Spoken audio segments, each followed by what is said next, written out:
Hindi naging malayo yung biyahe, classmate. Meron kang kasamang mga tropa. Yes, ganun yung mga nararamdaman ng mga rider na kung saan ay mga naglo-long ride. Hindi mo ramdam yung distance kung meron kang mga kaibigan na kasama mong humihinto sa bawat takbo na ginagawa mo. Yung layo, hindi nyo iniintindi kasi nag-e-enjoy kayo sa bawat biyahe na ginagawa ninyo.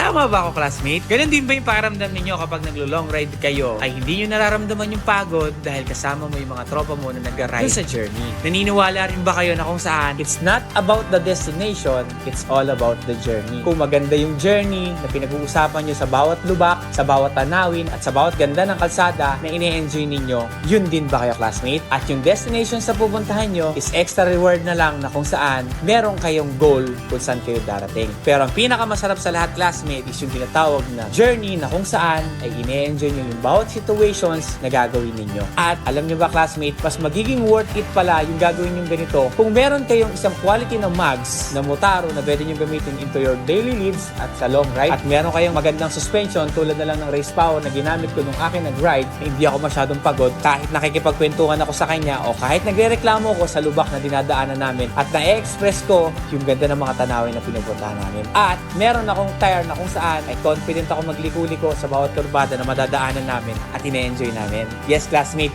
shinare ko lang sa'yo na yung destination at yung journey ay magiging worth it kapag meron ka rin mga bagay na ginagamit na magiging convenient para sa'yo. Kaya nandun si Motaro, nandun si Race Power na pwede mong gamitin.